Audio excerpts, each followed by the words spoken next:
Good evening, everybody. Again, yes, another Saturday night, 10 o'clock. We're here on the East Coast. This is Jaded. It's Kim Ochelli. Hope everybody's doing well. Yeah, call-in number. Let me remember to do that first because I always forget to do it. All right? All right. It's 718-717-8296. If anybody wants to call and just, bullshit. Who's in the chat room tonight? Who we got? Who we got in there? Captain's around. Maddie Clues is around.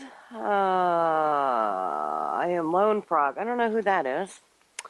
Where's some of the other usuals? There's Anon 6798. There. Oh, fear porn. That can't be good. You don't want to fear porn for crying out loud. Anyway. You know what fear porn means, right? Yeah, I'm just, You want to tell people I'm on your show in case they're... I figured they already knew. Not necessarily, because they may just tune into YouTube or into your archives later, or they might have just tuned into UCY without having listened to my show. Oh, Chuck's here. Nice. Chuck Ochelli, host of the Ochelli Effect, has joined the Jaded Roundtable because it is now a different show and I am no longer in control. No, sir. I did try to watch the news a little bit to see if there was anything worth talking about. But the baby got a hold of the remote, and I don't know how to change it from one thing to the next, so I'm beat when it comes to what to talk about tonight. Nice. Is there anything going on? Oh, who's talking live from the Hussy Hive? That's a good one. Hussy Hive.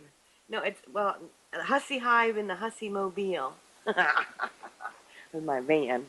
That poor thing is taking a beating.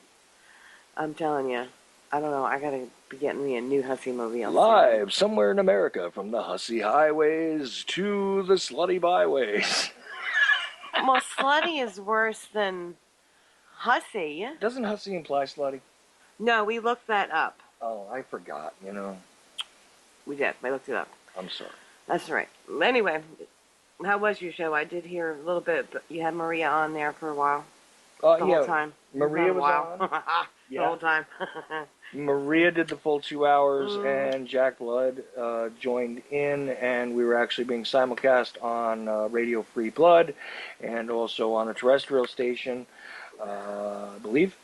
Very cool. And that kind of just happened at the last moment there, and then Jack wound up talking on the show some, and all that good stuff. Well, that's cool. Why is it hot in here? Is it hot in here? It's hot in here. It is a touch warm. Yeah, it's touch warm in here. Can you open the window? Well, I could, but then that pit bull's going to start yapping away. So, anyway, just open the windows for a few minutes. Please. I can't breathe. Let's see. Oh, well, I think Captain Ringo had a pretty funny joke. He said Jack Beop's on his way in now.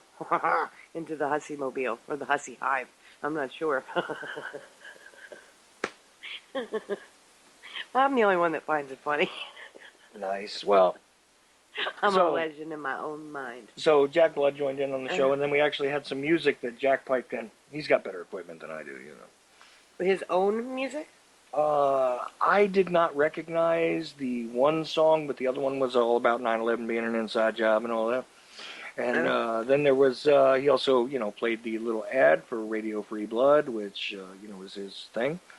What? Oh, that's cool. Yeah, like I told you, he had started that website, a little subscriber-based website. Also, Maria has that. Maybe I should look into doing that. A subscriber-based website where, Sorry, I got lost for a minute. No, you can admit it. You don't really listen to everything I say. I wasn't paying attention. See, that's why I have to go out and get attention on the radio, because at least somebody will be listening to me. Oh, yeah. Because the woman I live with doesn't. The woman you live with. Nice. Wow. We're going to have to go on about that later. Well, I figured since you could insult me by not bothering to pay attention to what I say. Hey, now. Hey, now. I could just, throw you into the generalized category of... Now. Hey, now. Hey, now. Hey, now. Anyway, what was I going to tell you? I don't know. I was going to tell you a story, and now you made me forget it. Sure. And if anybody wants to join in, you gave out the phone number, but you did not say that if you're on the Charles.Ochelli Skype list, you are free to join in as well. We'll add you right on, and you can just sort of, do a little mind shake and see if you can get the last squirt out. So, all right, What? moving forward. Wow. It took me a second. Sorry. That's Ha okay. ha, that was good. Well, I thought. You said something funny today. I can't remember what it was See, though. you don't let. I don't know. That was funny. What did I Anyway, say? I've been having a conversation with somebody that's not in the chat room right now at the moment. Maybe they'll show up. But we've been discussing about the possibility of relocating out of North Carolina to the western part of the country. The person in question was there during my show and was like kind of asking me, "What's going on? Anything new?" And I just said, They're gone? Kim is going to have to talk to you later." Where'd they go? Where'd they go? I That's don't know. Schmutzy with a new pony, or is that somebody talking to him? No, you can post pictures. Oh, that's while you're cute. there I if you can't want. do that. I don't know how to do that. Well, you can. You might not know how, but you can, or at least I Oh. can, because we're also using the Ochelli effect in the chat room, and I am currently the one sitting in front of the keyboard. That's why you don't see that much activity out of us. I don't feel like sitting over there right now. Mm. But considering that there's really no reason here any longer to stay here, because there's not like-minded people around here, I found. And people are too compliant. And I have a problem with compliance, as we all already know that. I don't like to comply. Right? Correct? Are you listening to me? I am Is anybody absolutely listening me? to you. Probably not. I am listening to you. Yes, you are a non-compliant individual. Yes. No, right. No, right? Yeah, you had to disagree with me before you could agree with me. No, I was confused for a moment, but now I'm back to normal. Nice. So I'm thinking there's really no reason to stay here. So that might be a pretty good idea, but he's got to get back on in there so I can talk to him some more. Well, we don't want to do that on the Well, air no, anyway. back when I talk to him on Skype later. Yeah. Or tomorrow, because Okay. by the time we're done, Okay. I'm tired. It's like Okay. it's late. Oh, there he is. And okay. Hi, Hopper. And your wife. I think he said his wife's name was Deborah. Yes, we're leaving. We may be leaving Hussyville. Perhaps. This is not Maybe we Husseyville. could take the Hussy Mobile with us. I'd have to play that music from like Sanford and Son. I like the Hussey Highway. Yeah, but we don't have that old-fashioned red truck to I jump can into. paint it. You gonna paint the Hussey Mobile red? Well, yeah, why not? Well, would that be the red flag Hussey Mobile? And would that then indicate that you can only drive it 4 days a month? No, Okay, not me. sorry. It would be my mobile, so I could drive whenever I want to. Could be your PMS conveyance. Mm-hmm. So anyway, Hopper, I got to talk to you later. Sometime. I didn't get back on there yesterday. Yesterday was a bad day. But, yeah, I need a little more information. Because like I was saying that, there's really no reason to be here. Well, this week was kind of a bad week. This week sucked. Do What you mean it was want bad? the, It just sucked. I know. Just because we didn't get a chance to talk before the show, do you want the random clips lined up and do that tonight, or what? What are they about? Well, that's why they're random clips, but if you really want me to get into them, I will. Yeah, Hopper, we're seriously considering. Seriously considering. If you read in my Skype, I'm kind of like a butterfly. I just kind of, I butterfly-esque around. So, wherever I end up landing is kind of where I land. You know what I'm saying? You know that, though. Yes, I do. I'm nonconformist. What are you looking for? I'm trying to read something. You don't have to call me out for trying to read and leaning forward. But, I didn't call. I just said, what are you doing? I know, but You that could have means been I doing have to anything. turn. That means I have to turn, come back to the microphone, and you look. could have went with me, but you didn't. Right. You didn't go there. Well, I'm maybe not as quite uncompliant or non-compliant as you. Oh yes, but, you are. You're worse than me. Nah. Yeah, you are. Powerful cyclone hits an area. That's one of the news clips. There's We a also hair in have my coffee. a man's. It's probably your hair. Man slits his Can't own. be. Man slits his own throat in court. That's funny. He didn't want to go to jail, so he cut his own throat. Millions of bees swarm an area. What? These are the random clips I grabbed for you, unless you want to go with classic clips, which I put into another Classic. spot. Yeah, I put classic clips into another spot. Is that like classic rock and roll? Well, Classic. no, we can't play music on here. I know that. That's upsetting. I could play my own music, but I think everybody would go away. But if you create and write your own music and it's Yeah. uncopywritten, Good you luck can on that absolutely one. do it. So, Good luck. well, you on know, that one. Frankie's got a little guitar over there. Get to work. What? Oh, he has his little guitar. Yeah, Frankie has a little guitar, so Yeah. go ahead and get to work. It works. I don't even know how to hold the fucking thing, All right. let alone strum it. We Are Change confronts Larry Silverstein is one of the classic clips. I thought somebody was supposed to call in and say hello to me. 9/11, John Kerry talks about Building 7 or something. Who does, Carrie? Yeah, Charlie Sheen. Oh, he's a goof. Ex-CIA guy Ray McGovern is also on the classic clips list. Something about the Iran-Contra affair. And vaccine pioneer makes an admission. So, those are the classic clips, and the other ones are news stories of the day or the past few hours. So, current events, no clips. You want to do a Frankie story, in which case I should do his theme? Up to you. No, if I have. I don't. Oh, you know what he did today? Well, shit. Well, should I play his theme? All right, play his theme. Oh, really quick, though. Really quick. Really quick. Yeah, really quick. You know, you can't do that, Timmy. He jams out. Yeah, he jams out, but I gotta get to the clip, and you know we're backwards here, you know, regarding our technology. So I'm always backwards. It doesn't matter. no, you're not always backwards. Sometimes I'm forward. Just kidding. See, leaving things to people's imagination. I'm actually not someone who does the backwards facing. That's my job. All right, go ahead. I'm ready. And it's not that big of a deal story, but it's kind of funny. But go ahead. You good now? I'm ready. You sure? You don't make me start like Nothing. Relax. All right. You're calling attention to what would have been a minor little noise on the air. Oh. Well, it could have been hot coffee all over my crotch like that person that sued McDonald's. Well, right. Or Imagine that. coffee you spilled on yourself today. Stupid are you? Why would you put hot coffee in your crotch? And then sue for it? I can't figure that shit out for me. I don't get it. Take responsibility for your own stupidity, for crying out loud. All right, I'm done now. Ready? Whatever you say. I'm ready. It's your show. I know. Okay.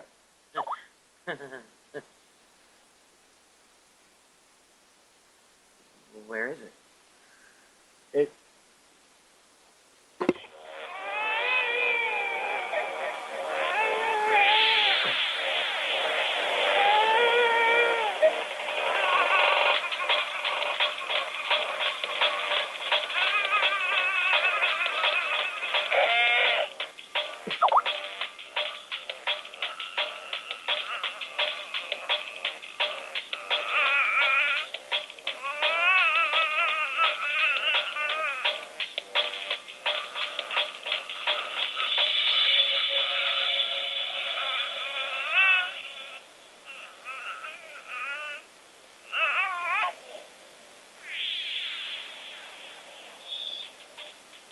So, Frankie's story. Everybody, Uh-oh. it's What okay. a little freaking terror today. He got me yelled at. And then he smiles. It's like, oh, that's great. He got you yelled at. Yeah, by this lady in the store.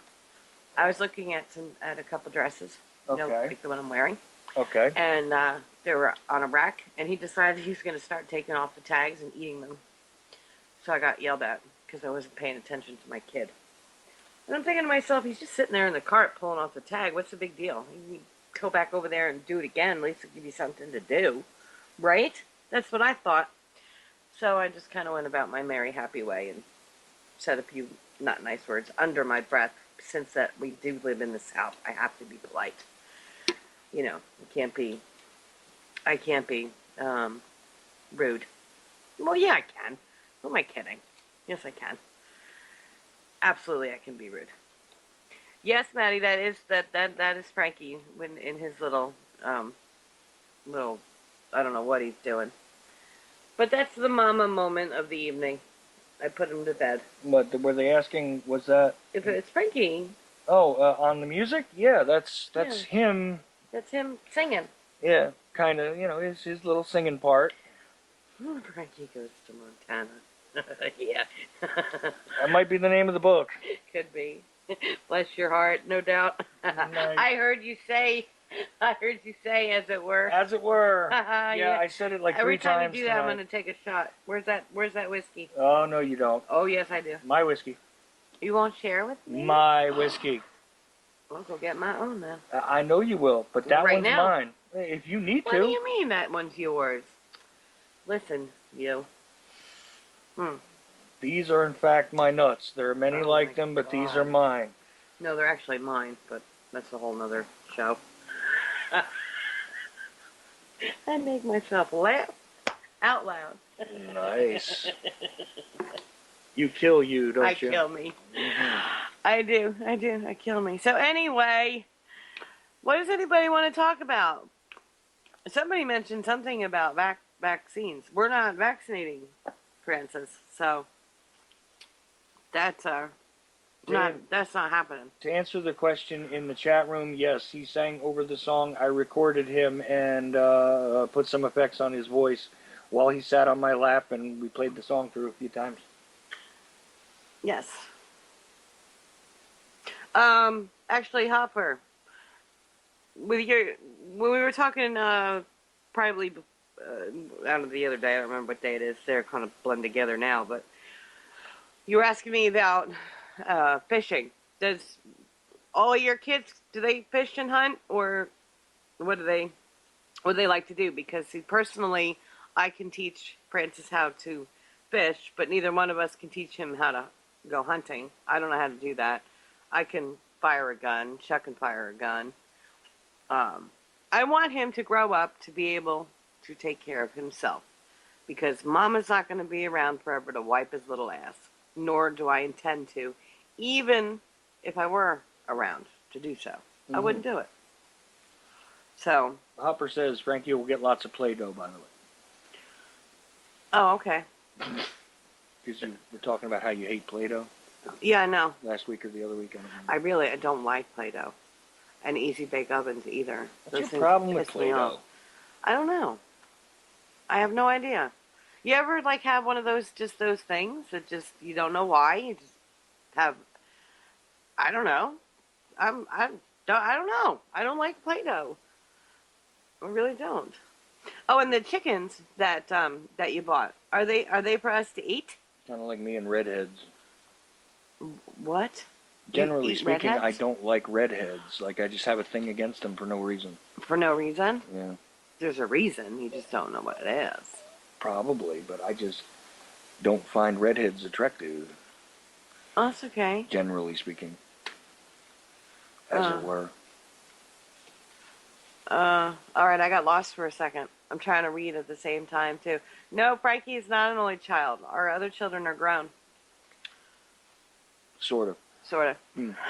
Barry Prince might join us in a few. Oh, good. Just so everybody knows. And that will be fun, I'm sure. And he'll probably have something a little more meaningful to add to the conversation than I have so far. Who wants to sell my child to the Chinese after they fatten them up? I hope they're talking about the chickens and not my kid. Well, you know, That would be wrong. Chickens are for, you know what? Our neighbor across the street has a rooster and a chicken, and I'm going to take that rooster and I'm going to wring its fucking neck. That thing, he's there's something wrong with him. He was chasing, there was like 4 black kids walking down the street, and the rooster jumped off the porch and was chasing them down the road. I was laughing out loud. Like, damn. The rooster's chasing these kids. That's funny. If they stop laying there on the menu. All right, well, that sounds good. But don't ask me to kill it. I'll cook it, but I won't kill it. I'll take care of that. Oh, my God.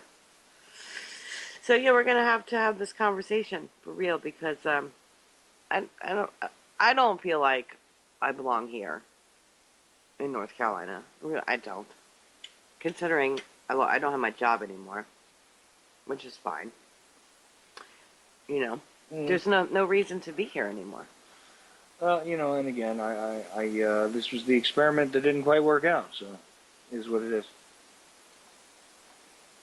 Well, it's true. Yeah, it was pretty funny. That rooster was hauling ass down the driveway after those kids. I was sitting on the front porch laughing my ass off. It was funny. And you had to see the expression on these kids' faces. They were like, "What the fuck?" They're city kids. There's not supposed to be a chicken and a rooster chasing them down the street. I thought it was good. And poor Willow, she doesn't know what the hell's going on. She sees this thing. Did I ever say on this show that when Frankie craps his pants and cries unreasonably, I call him Popeye? Did I ever mention that on this show? I not on my show. Okay. Why are you talking about him shitting his pants? Well, because no, somebody said mentioned the name Popeye in the chat room, and I was wondering if I had ever mentioned that because only when he's crapping his pants unmercifully and being a complete little miniature D-bag do I call him Popeye. There's a double reason for that. I'm sorry. And on 7721, he wants me to video, or she wants me to videotape it. Videotape what? I missed it. The rooster chasing the kids down the street. Well, that would be a viral video on YouTube, probably. Yeah, it would. No, that was good. I got to do that. I have to remember. For the rooster chase. Oh, no. Oh, we're getting out of control. They're worse than me. Look, they called him a little niglet. Ooh, that's a bad word. Isn't it? Well, no, not really. I don't know. Your show. You decide whether it's a bad word or not. What the hell do I know? I don't know. Oh, Barry's calling. No, that means I have to be polite. I can't be mean or nasty or rude. You don't necessarily have to be polite. Yes, I do. Hello, Mr. Prince. How are you? Good. How are you guys doing? We're well, thank you. Doing all right. Barry Prince, the host of The Big Puzzle on Shake and Wake Radio. Charles, you finally got it right. Yes, sir. It only took me about 6 months. Well, yeah, about that. But you're doing good, buddy. I'm impressed. Well, I got How are to you guys doing? Oh, I'm doing all right. I got to do something right once a day. Otherwise, I might get confused. You like that link I sent you earlier there, eh, Charles? Wasn't that something? Yeah, I brought that up on... I'm sorry, I brought that up on your show my there. Mm-hmm. Yeah, I know you were talking about it, but that was sent to me a couple days ago, and that just absolutely knocked me off my seat that the guy hit it so... I mean, they like doing that. They love rubbing it in their faces, and here they were 34 years ago telling us exactly what was coming in the future. And, of course, everybody was laughing back then about it, Charles, but I don't think people are laughing about it so much now. Oh, if that show was still in reruns. You remember I'll tell Kim about it because she wasn't listening, but yeah, you remember the show Barney Miller? Yeah. Well, Barry dropped me this clip of a Barney Miller show. Now, you know who Jeffrey Tambor is. Mm-hmm. Okay, so Jeffrey Tambor was on the Barney Miller show in like 1981, right? Right. So I'm 9, and that makes you what, 12? 11. 11, okay, so that makes you 11. And the thing is, we were kids back then, but there was this little clip of Jeffrey Tambor being brought into the police station. You remember Barney Miller was, in a police station mostly. Yes. Okay. Well, Tambor proceeds to lay out that David Rockefeller, via the Council on Foreign Relations, is planning a one-world government, that they're planning on destroying all of the freedoms in the United States, that they're going to, do this by deception, that they control the media, et cetera. It's pretty much everything that we talk about. Wow. I mean, I'm accurate on this, right? Yeah, I've sent that out on the internet, and it's just absolutely gone viral, Charles. doesn't mean a lot of people weren't aware of that clip, and I wasn't either. I mean, I watched Barney Miller years ago, and maybe I even watched that show, but it wouldn't have stuck in my brain back then. It would have just been comedy, you know. But it's uncanny how they just love to rub it in our faces. And here they were 34 years ago telling us exactly what was coming and made a comedy of it. And they were sitting back in their little room laughing about it. Well, it was like that movie that we watched. You had me watch with you, Running Man. Oh yeah, I introduced her to the movie The Running Man. You ever see that one, Barry? Arnold Yeah, Schwarzenegger. I've It's seen that. horrible, but Well, Arnold it's pretty Schwarzenegger's scary. acting is horrible. It's like Right, saying the but sky is over your head. I mean, that's the way it is. well, I know that. But I'm just saying. But the fact that in that movie you see the controlled media and how they Mm-hmm. lie and stage things and literally create video composites of events, and the Big Brother control of thought and all that kind of good stuff. It was sort of like, it looks like somebody had a crystal ball. Yeah, that is true. Yeah. Imagine that, eh? Mm-hmm. Well, when you sit back in their little think tanks, you know, for the last 50, 60, 70, or 80 years, or how long they've been doing it, Charles, and they come up with these schemes and they just play them out. And that's exactly what we're seeing. Well, I mean, right. what's going on right now, buddy, has been planned for a long, long time. It wasn't brought in over 5 or 10 or 15 or 20 years. This has been planned for many, many generations to bring us to where we are today. Well, right, and of course, The Running Man at that time seemed like really bizarre, far-flung science fiction. At the time it was brought out, and of course, that clip from Barney Miller, people were watching it back then. They would have thought to themselves, "Well, Rockefeller is first of all, is synonymous with the idea of a rich man or a rich family. What are you, a Rockefeller? What is your name, John D. Rockefeller? Because you can throw things away. You can wipe your butt with $100 bills, so you're a Rockefeller. This kind of thing. That was a popular vernacular at the time. A descriptive word also, for people, right? It was an adjective, but also, at that time, also having been a former governor of New York, there was a Rockefeller who was a governor of New York, most notably involved in the riots in Attica. He was the guy who sent in the counter team that shot a bunch of prisoners and guards alike when they took back Attica, right? Mm-hmm. So this would be the commonplace reference that was contemporary with that show's air. But nowadays we look back at it and we go, it almost seems like somebody knew what was happening, doesn't it? Almost, eh? Almost. Pretty uncanny, isn't it, Charles? Too uncanny to be a coincidence as far as we're concerned. But we all know what's been going on for many, many years. That's the same thing as 1984. I mean, have you watched that movie, Charles? Well, and I read the book too. Yeah, well, then you're well aware of what he was saying. And back then, people kind of shrugged their shoulders and went, yeah, right, But now we look at the world today and holy smokes, we're there. Well, right, and I even point out, and I even point out that in books like Brave New World, because to me, 1984 and Brave New World are companion pieces. When you mesh them together, it works very nicely. But even in that book, there was stuff that was being laid out way ahead of time, like the drug Soma was this key sort of calming drug that they gave out to the masses to keep them, occupied with being high, instead of actually focusing on what was truly going on around them, right? Again, predictive programming. And later on, what happens? Big Pharma does come out with a drug which is designed to make sure that you sort of relax, forget your troubles, and deal with your pain a little better. And it's called what? Soma.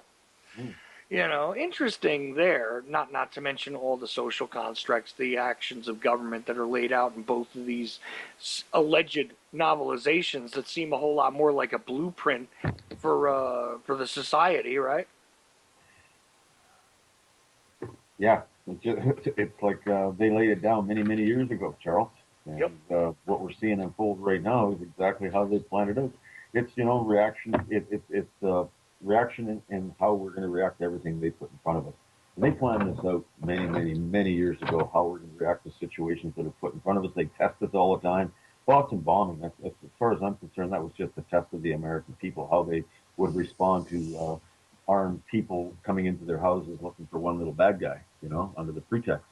And we see videos of Boston bombing, and we see people when the military's leaving after they've stepped on their rights, they're cheering them as they go down the street. I mean, my God, unbelievable, some of the things that are going on. What an acceleration of events we're seeing right now, guys, all around the world. That's We true. are.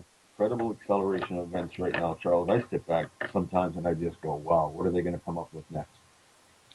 Well, many a philosopher and sociologist has observed that freedom or democracy or whatever it is they want to codify it into terminology wise.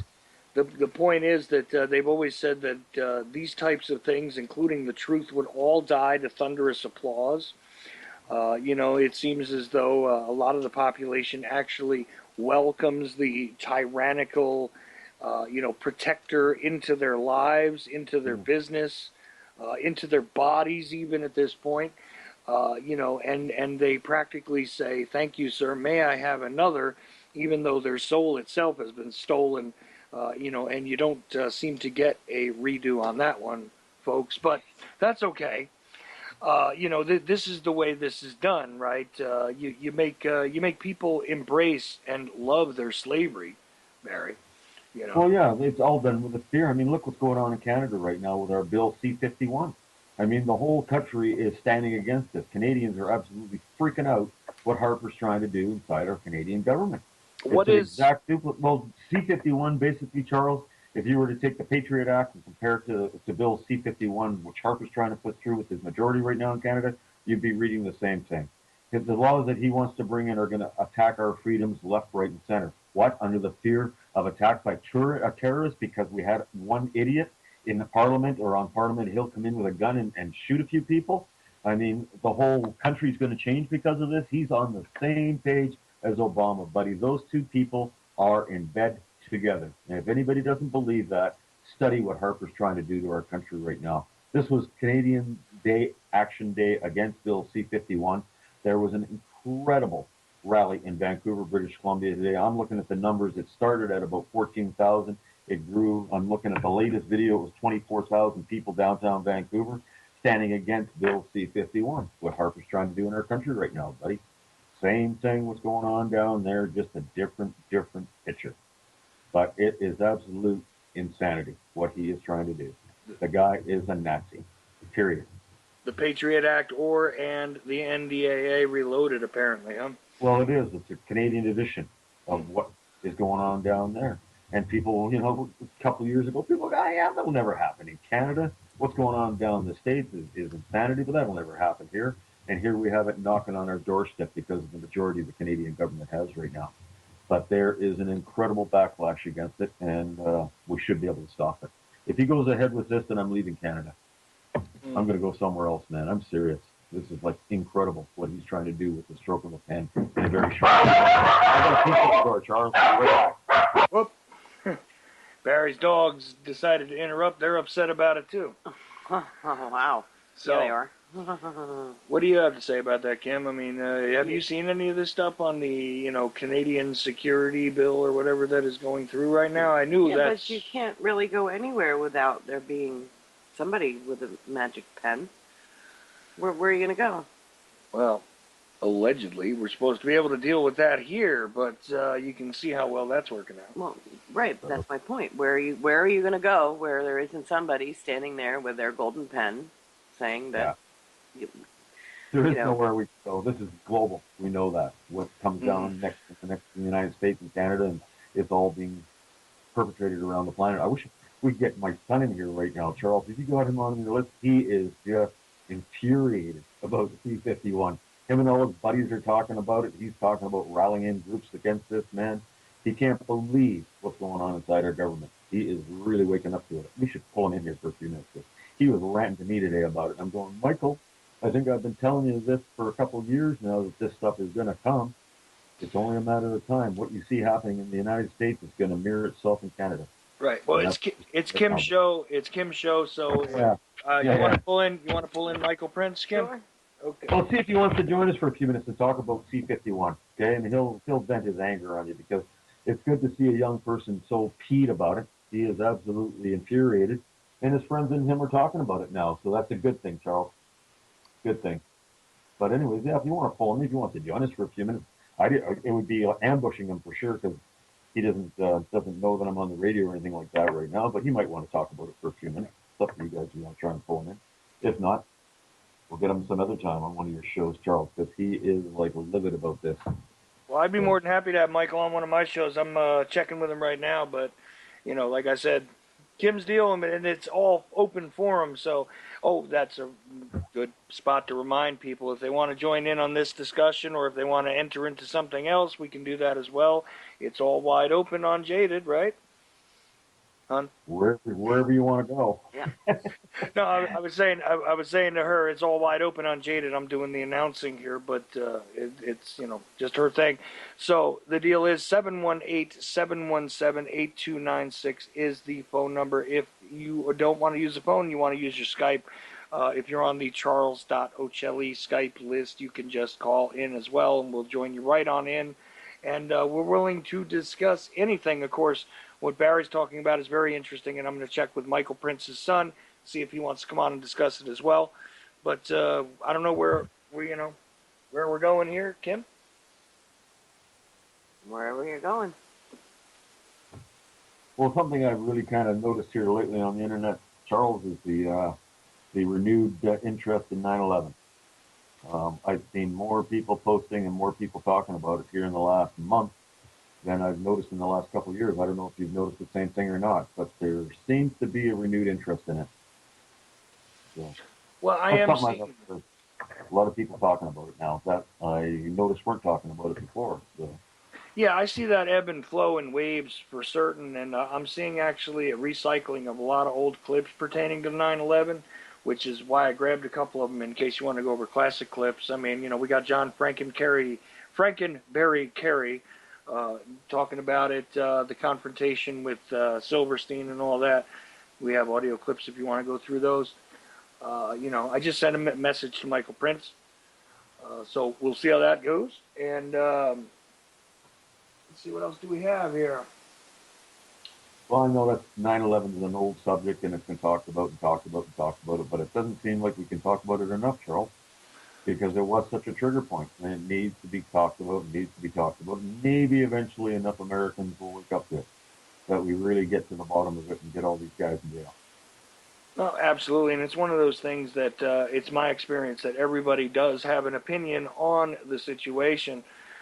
I have actually tried to get a couple of people on to make logical arguments about the the mainstream explanation of it, and usually they decline right before it's showtime.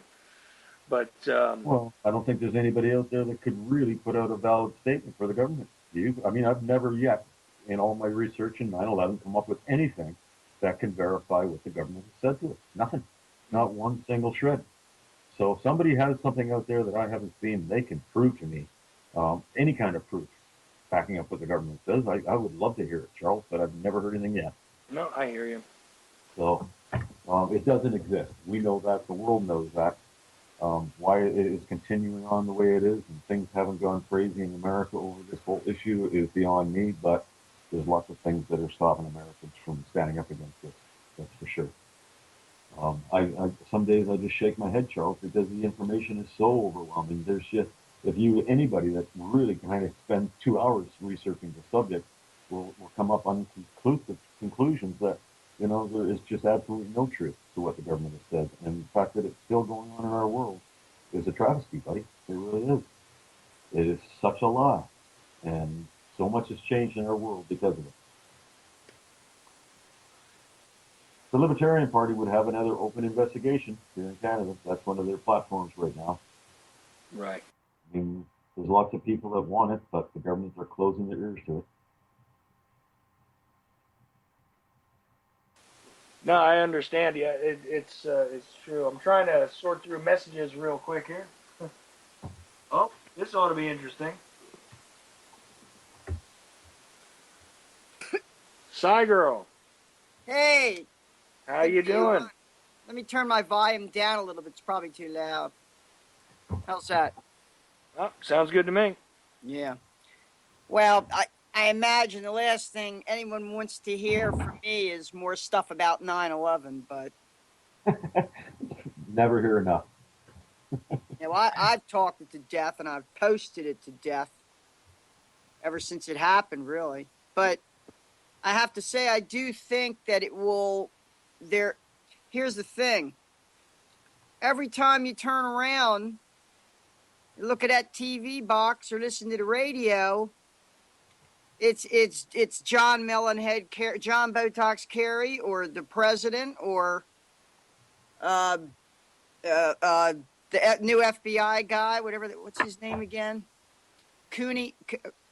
What's the new FBI guy? Whatever, whatever hack they brought him in from HSC, or what's the bank that got indicted for laundering drug money? They brought this guy in to run the FBI from a bank. HSBC. Yeah. I keep thinking Toomey, but Comey. I'm sorry, Comey. Oh. You know why I'm blocking on that? Because wasn't there some guy they were supposedly hunting down in the middle of East Africa whose name was Comey? Yeah, what happened to that guy, actually? You know what? That's one of those things I just sort of lost track of and went down the memory hole. He Well, got what a happened? job at a bank. Yeah, he's working. I'll tell you where he ended up. He He's got a working. promotion. Yeah, he's working for NATO in the Middle East, training ISIS recruits. Well, we've got to get our radicalized Westerners somewhere, Cy Girl. So, Well, Yeah, the- it's blue-eyed, blonde-haired Al Qaeda. I mean, I'm not. I'm not. I know Alex Jones has been talking about that for years, but he's right actually. Blue-eyed, blonde-haired, or red-haired Al Qaeda. They're gonna, because you got to figure if they're gonna turn it. There's not a day that goes by they don't revive the memory of 9/11. So no one can say we're the ones obsessed with it. The people in authority in the media. If I turn on C-SPAN and they're talking about foreign policy or the war on terror, well, it's the war on terror. It's the permanent war, you mentioned Orwell earlier, the permanent Orwellian war. perpetual warfare. War. Oceania must be at war with East Asia, and while Eurasia is our ally, and then tomorrow Eurasia will be our enemy. And after a while, your proles out there, all your proles sitting in front of their boob tubes, they lose track of who's on who's on first this week. Yeah, exactly. Who's playing baseball tonight? What's on American Idol? Right. Yeah, it gets drowned out in this din of cognitive dissonance. But I predict that they're going to regret at some point, they're going to want to bury 9/11 real quick, but they're not going to be able to.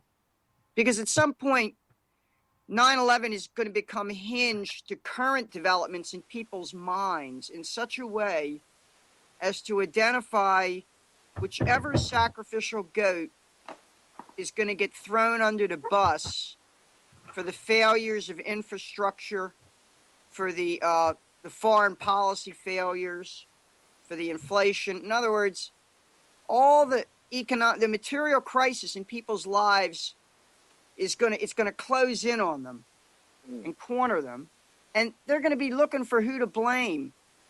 And so the contending narratives out there about who's going to be fingered, who's going to get thrown under the bus for ripping off the economy and brainwashing people into a domestic police state, foreign wars, and selling out the Constitution and the Bill of Rights. I hate to seg into this, but I was stunned to hear that they're persecuting these Oklahoma frat boys for sitting around drinking beer and singing dirty songs. Yeah. Did you see that one, Kim? Yeah. About the what was it? Because what did they use, the N-word? Is that what the deal was with that? Racial slurs. Yeah, what difference does it make what word they used? We don't have this is a taxpayer-supported university out there. These boys have First Amendment rights just like anybody else. And by taking away their rights, we're just being set up. It's like Soviet America is now going to be able to kick you out of college, probably with a mountain of debt, for hate speech, right? Is that it? Is that where we're at now? Is that what we've descended into? Yep, we're there. Yeah, that's that's We're there. exactly it. And like and I said this privately, but I don't know if you guys follow anything that went on with Marquette University and what's going on with a guy that calls himself John McAdams. You guys know anything about that? This isn't the same John McAdams that runs around gatekeeping on behalf of the official lone nut narrative for JFK's assassination, is it? Because I am very familiar with him. Oh yes, then you are familiar with who I'm talking about. Well, you know that he is currently under investigation, and they're trying to pull his tenure. Now, it has nothing to do with his gatekeeping or his, being an apologist for the intelligence agencies or for, making sure to support every official narrative possible regarding every event, but especially the JFK assassination. Yes, uh, you know, this guy is being called on the carpet now for, having made statements regarding his rather stringent views on homosexuality. And a lot of people are trumpeting that he needs to be gotten rid of because of this. And it puts me in a deplorable position of having to say that, look, even though this guy is despicable, his right to express himself in this way might be something that not everybody needs to jump on the bandwagon to get this guy dismissed over. It's made me kind of unpopular in some weird tight circles regarding the JFK assassination. But I'm sorry, if all he did was express himself, and even though he's a despicable human being and is quite counterproductive when it comes to, the work that I have involved myself in, guess what? The despicable, the most deplorable speech is exactly what we're supposed to be defending on one another's behalfs. So guess what? I actually have to defend the guy if that's what he did. Yeah, I don't need to quote Voltaire on this or the First Amendment or any of this stuff. I was hoping you would, though. Well, he also said, among other things, something to the effect of to understand who rules over you, ask yourself who you are not allowed to criticize. Mm. So, and this was a guy who went to prison. He was locked up in the Bastille on several occasions for defending the rights of, say, Huguenots who were French Protestants being persecuted, or others who he didn't particularly agree with, who he might have despised, but he was defending their right to free expression. So, if it gets down to a matter of principle, I'm with you 100% on this, and we should use the example of a guy like McAdams, this hack professor. That's what he is. But even so, we have to defend him to the max, simply for having a personal. Actually, Marquette University is a Jesuit school, isn't it? I believe so. And we know that. So, officially, the Catholic Church, unless it's changed its doctrine, regards homosexuality as a carnal sin, right? Not anymore. Oh, come on. Well, if you look what's going on inside the Catholic Church right now, Well, then they're cowards. Well, then they're cowards. Well, listen what's coming out of the mouth of the Pope, man. See, that's you see the what thing. the Pope has said and what he's doing right now inside the Catholic Church? I mean, he's got priests quitting the Catholic Church because of his new doctrines and what he's bringing in and his open acceptedness of homosexuality. No priest has ever done this before or spoken as openly as this Pope has. We're seeing tremendous changes inside the Catholic Church right now, and they're not for the good. They can't have it both ways. They can't have it all ways. Well, they are. I am a student of their text, a lifelong student of the Greek New Testament, the Septuagint, which is the Greek Old Testament, and the Hebrew and Aramaic Old Testament, my whole freaking life. And there is no way they can read out the text. It's there. It condemns it. So they can't. It's so, to me, it's so cowardly and hypocritical. Essentially what they're saying is, well, the words don't mean anything anymore. Well, if you want to destroy the meaning of language, which I guess is what they're doing anyway, they're saying some language matters, but some doesn't. Well, yeah, and then you have the Pope actually coming out and making statements like Jesus Christ was only a man, that he That's was that complete. only a man, and that's right out of his mouth, side girl. He could have Maybe been burned at the stake. He could have been burned at the well, yeah, stake but for. if you really look at the history of the Catholic Church, I mean, there's been some a lot of funky stuff going on inside the Catholic Church for many, many years. I mean, the direct connections to child pedophilia inside the Catholic Church are undeniable. So, what Someone's really is going on inside the church? yes, What is their doctrine?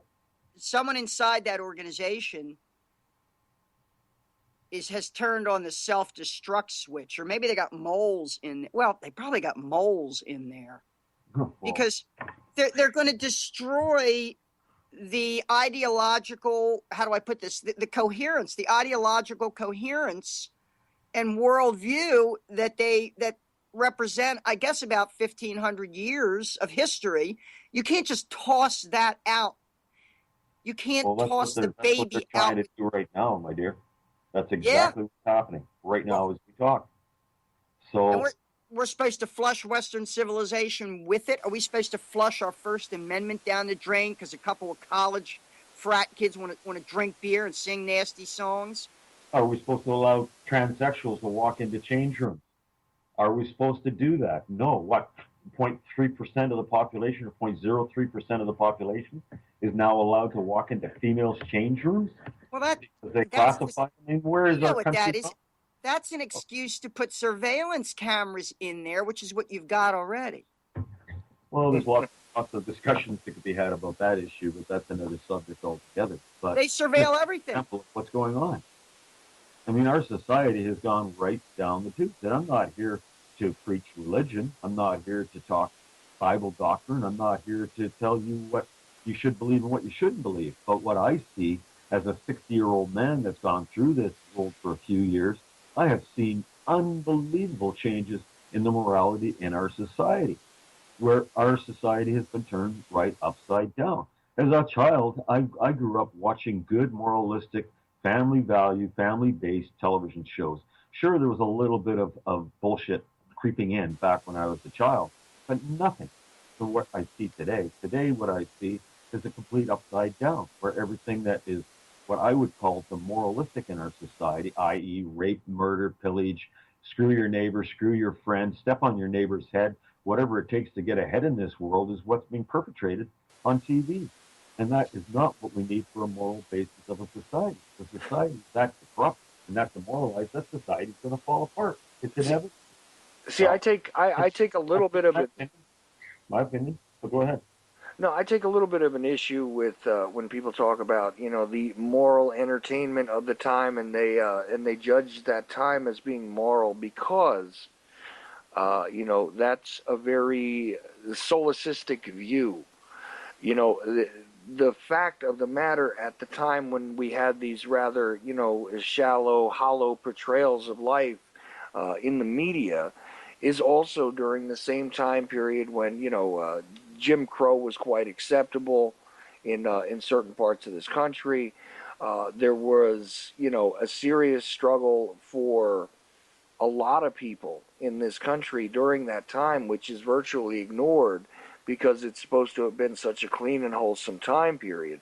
So, the media's portrayal has definitely, devolved into a more base reality, and in some ways has met with, with the grittiness of the truth, but in other ways has become extremely salacious, suggestive, and destructive in the normalcy that has been applied to the darker aspects of life. So I see it kind of from both perspectives, but I don't ever say that entertainment, that particular cleaner entertainment time was in the whole of the real world was just a better time, not from a moral perspective, that's for sure. So I always feel a need to speak up and say that. You know what I mean? That's why we're here, Charles. It's great to have opinions, isn't it? And Mm-hmm. share thoughts. I'm just making an observation as a person that witnessed these shows when I was younger, and I remember very, very clearly what they were about. And I see what's going on now, and it's just a complete reversal. It seems like it's really kind of gone downhill. So, however you want to classify that or describe it, it's an observation I'm making. I see entertainment industry now today with nothing, any kind of, um, if you want to call it moralistic, any kind of virtue in it. It's all anti-virtuous. It's like, Mhm. whatever you want to do is fine. If you want to have sex with 18 different people in the course of a month, that's fine. Whatever makes you feel good is fine. And what I see in society is a society that's become so demoralized that it's falling apart, and that is what's happening in America. America is falling apart at the seams right now. Um, that's just my opinion, Charles. No, I understand, and a lot of things have become extremely convoluted. I mean, for instance, I would like to get Cygirl's take on, the big speech that Obama gave there on the bridge regarding, what was it, Bloody Sunday there, right? Did you happen to catch that? Oh yeah, I listened to the whole thing over Pacifica. Mm-hmm. Of course, as you know, Amy Goodman and Juan Gonzalez and that whole Ford Foundation stable of prostitutes, which is supposed to represent the modern American left. Mm-hmm. They just about every day that week, they had their whole show was dedicated to revving up the memory of the Edmund Pettus Bridge and everything. Of course, I remember now. I was a child when I was a teenager when that happened. I remember it. I remember it all very well. Well, But you know what I was struck by, and I'm wondering if you felt the same like sickening tinge in your gut. But did you notice how Obama folded all of these really interesting, sort of story arcs of history together? And he didn't leave anything out. He absolutely had to evoke the imagery of 9/11. He had to bring back the the entire con job of the JFK assassination. He had to evoke the very shallow viewpoint of the civil rights movement. He had to, evoke even imagery of Susan B. Anthony, who's a very misunderstood historical figure. He had to, you notice all that stuff got all wrapped into one weird little blanket coming out of his voice, and even listening to the cadence of what he was saying, you could sort of see that this was like his attempt to bring full circle what he's going to leave as his alleged legacy. Did you see that, or am I just imagining things? no, I mean, they rolled him out there with an entire scripted narrative that's it's about telescoping relatively recent United States history, Mm-hmm. or maybe not so recent to people who weren't even born yet, but telescoping it into a current agenda, a current and future agenda. And not only that, it was striking to me. If you want to talk about a sense of uh, cognitive dissonance or detachment from Mm-hmm. reality, this Barry Soetoro, Barack Obama, whoever he really is, with the multiple social security numbers and other questionable aspects, is no transcripts from his alleged presence at Columbia University, where nobody remembers him in any of their classes. Must have been in a real special program. And somebody who was on a scholarship as a foreign student at one point. He was eligible for a scholarship to an elite Hawaii school because he was classified as a foreign student.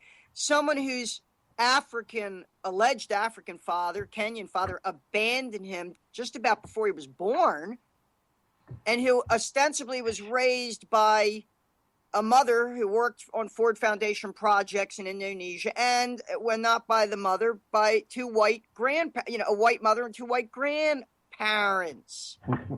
So, but we're expected to are we expected to forget? I'm trying to recall if he referenced that at any point, if he made a concession to that reality at any point in that speech. Did I miss it, or was there even the slightest, without insulting people's intelligence, do you recall even the slightest reference in that entire speech to the fact that he was actually raised by white people? Largely in white environment. Well, I don't know if you could call Hawaii a white environment, but it's certainly not in the classical African American or ghetto environment. that he was deployed to to go into there in Chicago and sell himself. Oh, but Seigel, he was, this great community organizer before, wasn't he? That too may be invented. What I see is him getting involved with that mobbed up church, that huge mobbed up mega church, where we now have apparently we got a couple unsolved murders of prominent members of this mega church. You wouldn't be talking about Joel Osteen, would you? Well, no, that's another problem altogether. I'm talking about the Reverend Wright's congregation there in Chicago that Obama and the family joined strictly for obviously for political career reasons. Right. Gotta look like a good man. Yeah. You want me to address the larger psychological implications of this big to-do over the anniversary of the Selma March? Oh yeah, that's the thing I would love to hear what you have to say about, because I've got my viewpoints on it, but I'm still collecting it because I see the giant mind screw, and I see the mutilation of the historical record and the seizing upon it for an agenda, and I don't want to give it away. I want to hear what you have to say. Well, my thinking is largely along your lines, that this is about guilt tripping. More and more, we're hearing these specious reasons why anybody who happens to have a light complexion should somehow feel guilty for any of the stuff that happened. To me, it's what they're not saying that I choose to bring up. I'm not going to, you see what they're doing here. They force us, they drag us into their arena, onto their turf, where they define the priorities. They define which aspects of the history we're supposed to remember and which we're supposed to forget, which we're supposed to get emotionally involved in and overwrought about and commemorate, and which we're supposed to just completely phase out.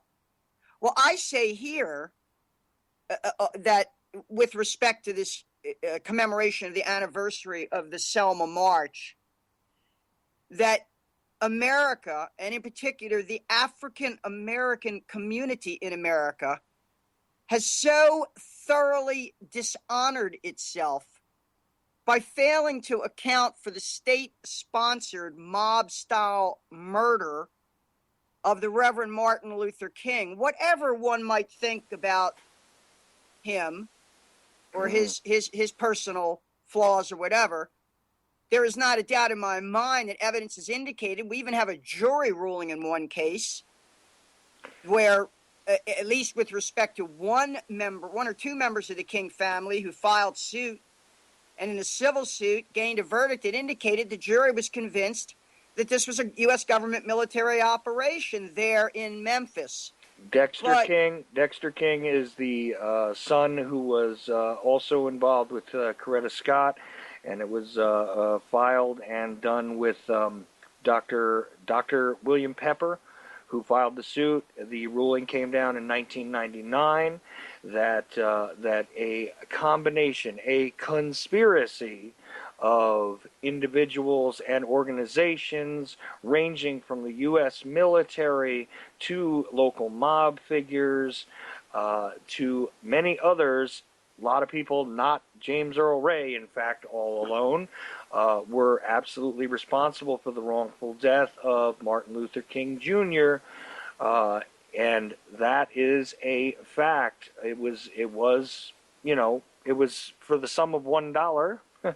It was a moral victory in a way, but it is one of those things that the mainstream has virtually ignored.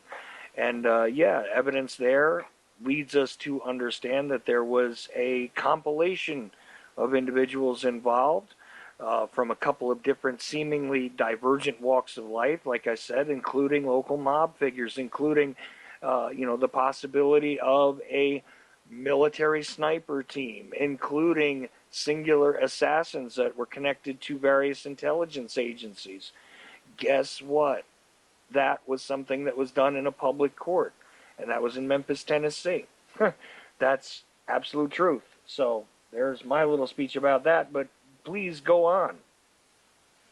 Well, yes, as you mentioned, we know which specific military intelligence and National Guard units were involved. Of course, we know all that. It's understandable why people would be frightened later, subsequently, in the mid 1970s. There was another investigation that, and members of the King family were speaking out about this, and an assassin walked right into the Ebenezer Baptist Church in Atlanta while the late Martin Luther King's mother was, I'm pretty sure it was King's mother, not Coretta Scott King's mother, but I think she was playing the organ or the piano, and an assassin came in and shot her to death, Marcus Wayne Chenault, who it appears was under care as a mental patient, and showed indications whether he was used as a simple patsy or whether he was engineered to do this. One way or another, within weeks of members of the King family saying something about U.S. government involvement in the hit, the mother of Martin Luther King was shot dead right in the middle of a church service on Sunday in Atlanta. So, wow. and so here again, I appeal, I would say, to the African American community: if you fail to speak out about this gangsterism while paying lip service to dead ancient history at the Edmund Pettus Bridge in Selma, which is long forgotten, if you choose to leave these historical outrages unresolved, unaddressed, with no justice done, then you have thoroughly dishonored yourself. I say that about America in general. Mm-hmm. Of course, in my view, America remains dishonored as long as there's no reasonable settlement of the Kennedy assassination, and will remain dishonored as long as the perpetrators of 9/11 continue in power. That's true. So there, you know, it's all linked together, and it's all a question of how much Americans want to grovel around in the dirt and dishonor themselves and refuse to stand up for distinguishing between right and wrong, and understand what the country was supposed to stand for. If it doesn't stand for the First Amendment and the right to sit and drink with college kids drinking beer, singing songs, getting kicked out of school because they don't like the words of the songs, that is outrageous. Right, and the investigation that you're making reference to in the 70s is the House Select Committee on Assassinations, which was occupied with investigating both the JFK and MLK assassinations. It was actually done by the House of Representatives, as the name sort of implies. In both cases, just in case people don't know, because the Warren Commission found that there was merely a lone assassin, in both cases, the King and the Kennedy assassination, the House Select Committee found that both of them were killed as the result of a conspiracy. That is as far as they went. The actual evidence on the King assassination, to this day, a lot of it still remains classified. More of the House Select Committee files on the King assassination than even the Kennedy assassination remain classified as we speak. And that was from the mid-1970s to 1979 when they issued their final reports on both assassinations, by the way. Okay.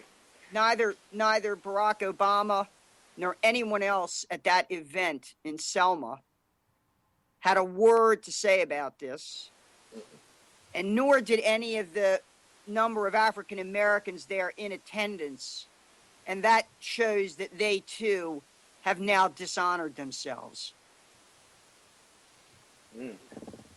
Well, the way I see it right now, Charles, is like I sometimes when I ask myself this question a lot: is America got the guts to stand up right now? Because there is so much information out there right now available to the American public about the corruption that's going on inside their government. So why is there not a mass uprising? That's a real good question, and I think a lot of it, and this is something I've kind of thought about a lot, is why America has not got the guts to stand up to what's going on right now. And then I look at the divisions that have been put into America in the last 30, 40 years. These divisions, I believe, were all put there for a reason, to get Americans to a point where they don't have the mass rising it's going to take to stop what's going on. Just a couple thoughts I wanted to inject, but I see so many divisions in our society that I believe were put there by design, guys, to Well, bring us to yeah. where we are right now. Well, Charles, yeah. it makes it difficult. Absolutely, it's been introduced by design, and here's what of course, to me, and I may have just a really short-sighted view of this, but it seems to me as though there isn't a mass uprising from people about all of these types of issues, about the corruption, because it is so overwhelming, and people feel as though it is the inescapable conclusion. What happens when the immovable object meets the irresistible force? Most people figure that the government has both, and therefore is one of those things that cannot be resisted by the average person. Quite honestly, a lot of people, when they first become aware, start to say, look, what can we do about any of this? The system is too large. Right? Everything is, way over top of all of us, and how am I supposed to stand up? At best, even if I can make enough trouble to be, remarkable in any way, shape, or form, the system is just going to stand up and smack me down. I'll wind up in jail, I'll wind up destroyed, and I'll have done no one any good. And that's what a Right. lot of people say regarding this, and this is why you don't see a mass uprising. On the other hand, there is a lack, there is a prolific cognitive dissonance, and I love that phrase, because there it is. It comes down to, those that choose to seriously bury their heads in the proverbial sand to avoid the realities around them. You know, they're getting sicker all the time, but they still keep eating the bad food, don't they? They're getting ill from the air they're breathing, but they're not even bothering to even examine the air. They're accepting the fact that, our government can act as dictators, even though they're stepping way out of bounds of what their constitutional authority is. They're allowing and thinking that they need to support one side or the other of an equation when both sides of the alleged separate equation regarding the left and the right, the blue and the red, the each wing of the alleged bird, as it were, which seems to me to be an extremely fascist style eagle. Okay, both wings are supporting the fascist body and brain of the beast, my friends. So neither wing in and of itself is going to do anybody any good, and in fact the two wings will only make the bird of fascism fly. Okay, that's what I see. Good assimilation. Well, I like that. But You you're know, right. Most people are too scared to get knocked out of their comfort zones, buddy. well, that's the other thing. There is somewhat of a comfort zone, but not too comfortable, because we're kept occupied with trying to survive, with trying to maintain, with trying to take care of those we're responsible for, and therefore, where's the time left to even begin to involve yourself, to educate yourself, et cetera, et cetera, et cetera? I mean, some of us do go the extra mile, and we get educated about a lot of this stuff and understand that we're now dealing with a poisonous, matrix. We do understand that. But then again, when somebody wants to talk solutions, in a lot of cases, there's too much cowardice, there's too much complacency, and there's too much ignorance for anybody to do anything. And a giant rise up armed conflict is not even the solution, even though a lot of people do believe that that is the major solution here. Mm. All that giant conflict is going to do, in reality, is grant an excuse to those that want to clamp this thing down even harder, in my Absolutely. estimation. Absolutely. So, the attempt to free people's minds is the valid thing that I think we're all trying to do. We're trying to get people to think and to change their way of thinking and their way of being so that they have a chance to step outside of this stuff. And I know I'm making a lot of generalized statements, but the truth is, I don't have the specific antidotes for each of these problems. You None know, of us do, Charles. None of us do. And you're right. The last thing, I mean, when I talk about people rising up, the last thing that I would ever condone is an arm rising against the government, because I'll tell you, Charles, that's exactly what they want. That's why they're pushing the buttons in Ferguson. That's why they're pushing the button all across America right now. They want the people to get to a point where their backs are up against the wall and they come out swinging. Because, like I said, Charles, when they do get to that point, martial law is declared. And when martial law is declared in America, guys, I'll tell you, there ain't going to be any going back. We're finished, because all these executive orders, and you know about them, and I know about them, most of your listeners know how many executive orders that Mr. Obama has signed. Approximately 1,000 executive orders that man has signed since he's become president. All those executive orders, Charles, become active. And all of a sudden, America is going to be absolutely blindsided, where all of a sudden, in the course of 24 hours, all your rights could be stripped, and you could have the police and the army in the streets. That's where we're going, and that's where they're pushing us to, buddy. So we got to avoid that. What people like the National Liberty Alliance, Charles, what they're doing, the challenges in courts right now, is the way that we are going to win this country back. If we're ever going to win it back, it's got to be done through the legal channels, because if we get into martial law with these guys, they're going to win, because that's what they're planning for, and that's what they're pushing us towards, my friend. My thoughts. They've been pushing it, Charles. They are. They're pushing it. No. Look at what they're doing right now, my friend. No, I hear you. I mean, this is where they're going, and they want it. And they're doing it very subversively, my friend, but they are. And if you really study it, you'll see it. And that's where they're pushing us, and that's where they want us to go. Please, let's not go there. We got to avoid that, guys. We really do. The covert and obsequious hand keeps reaching. I get it. Believe me, I do. And and that's the thing that I'm trying to make people aware of when it comes to a lot of this stuff, is really the psychological aspect of it, because it's one of the few things that I seem to be able to wrap my mind around. Cy Girl, by all means, I'd love to hear you add in on this as well. I mean, I don't know if you think that I'm kind of just, talking out of my ass a bit here or not, but this is the way I see things at the moment, and it is a frustration for me, because I don't really have the roadmap for the solutions. Well, I happen to be in agreement with you that this at this time especially is principally a psychological war, or a Kulturkampf, a culture war. That, while it may manifest itself in military or paramilitary events, that's really not. It's not at a stage where that could contribute anything truly positive for the most part. It's at this point, it's a battle for people's minds. I don't want to minimize. Mention was made earlier of the National Liberty Alliance, and one thing I have been looking at, a couple things I've been looking at, is something like the American Lands Council, which is an effort through the courts to recover federal territories that exist mostly west of the Mississippi. So I guess what that highlights is the fact that things are going to be looked at differently depending on whether you're in Canada, or whether you live in Montana or Oklahoma or Ohio or Philadelphia, or here in the Baltimore-Washington Security Zone corridor where I live, and where the economy is completely and utterly dependent on the federal government and the national security state. So people are going to be looking at this from their local or regional perspectives.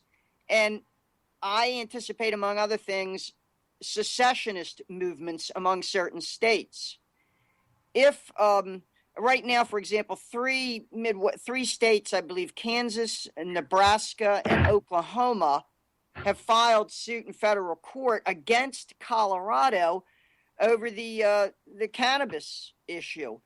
And if that makes it to the Supreme Court, or even if it doesn't, I can easily imagine a Jeb Bush presidency where the feds come down and try to shut down the cannabis industry there in Colorado, which now the state of Colorado, I believe, has become dependent on for its budgeting.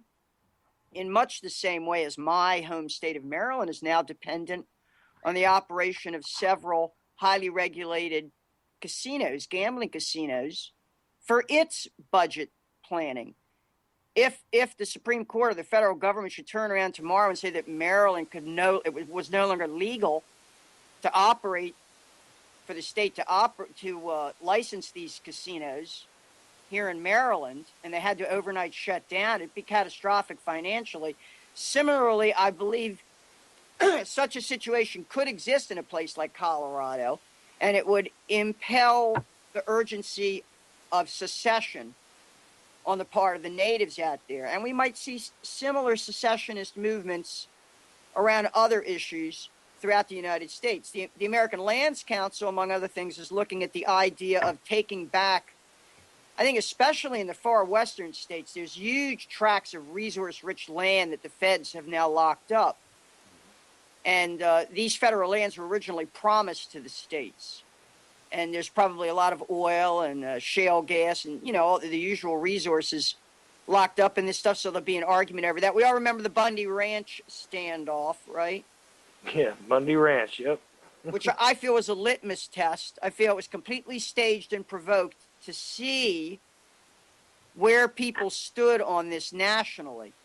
So to see what they could get away with. Another test. Yeah, it's a test, and then they put the data in, and for the next operation, they maybe adjust things according to what the data shows them. But yeah, I don't minimize this. I don't minimize the national movement, the national common law jury movement. I see that as gaining strength as well. For me, though, I'm with Charles on the question of it in most of America, of it being a culture or psychological war. And for me, that means target acquisition. It becomes a question of who do you target and how do you target most effectively. I believe we should increasingly be giving faces and names to the criminals who we expect to arrest, lock up, probably execute many of them. Many of them are already famous, obviously. But that doesn't, and many of them are not so well known, but we need to put their faces and names out there and list their crimes in preparation for the moment when they will be held accountable at some level. And because somebody is going to get thrown under the bus. They always do. When things fall apart, when infrastructure fails, when can you imagine a collapsing dollar, a worthless dollar? Overnight would be in chaos. It's happening right now, Si. Right. But they're kind of ratcheting it. Well, no, that's the announcement that came out of the United Kingdom yesterday, how they're going to swing to the Chinese dollar has got the world going upside down right now. I mean, we're going into some very, very, very, very uncharted territory as far as finances go. So who knows what they've got planned? It's the blame game. It's all about going to be all about the blame game. Now, people will be blaming the bankers, but they won't be able to touch the bankers up there in their penthouses. No, they're untouchable. They're going to be in their bunker. Right. They'll be blaming the mobbed up politicians who will hide behind sovereign immunity. They'll be blaming the national security state, which will hide behind secrecy and, we were only following orders, all that uniform stuff. What I see as the most viable target for our movement is the media, and especially the mainstream media. Its public faces, its management, its ownership. As I see them as our most viable and our softest target. My fantasy is to see a mob in the streets storming CNN or Fox studios, and let whatever happens happen to the Anderson Coopers. So you have absolutely no complaint about me going after Bill O'Reilly over and over again. I've been, told by people, you ought to knock that off because it's getting, ridiculous. And I'm like, no, I want to hammer home the idea that this guy is nothing more than a paid actor / liar, and that this is not somebody that you need to listen to. I'm sorry. I think that is a worthwhile use of airtime. And we also need... We also need to celebrate the names and the faces of the lesser-known crisis actors who now some of them have appeared in multiple events We need to make them famous. We really, Robbie Parker should be famous. Wayne Carver, the so-called medical examiner from Sandy Hook, he should be famous. We need to make celebrities out of them, so there's nowhere they can go without people knowing who they are. They cannot be protected the same way government officials or military officers or lawyers or corporate bean counters protect themselves. The media is very vulnerable. So to me, it's about blaming the media for having lied to people and deceived people and brainwashed people. That's just that's like that's the core of my whether we're talking about 9/11 or anything else, target media number one. Attack the soft underbelly. Right. Mm. And by creating our new media, that's what this is, right?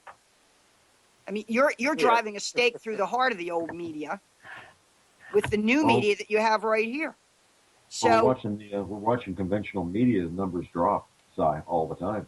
Right. And we're seeing tune into alternatives going up. So what's that telling you? People are tired of the BS.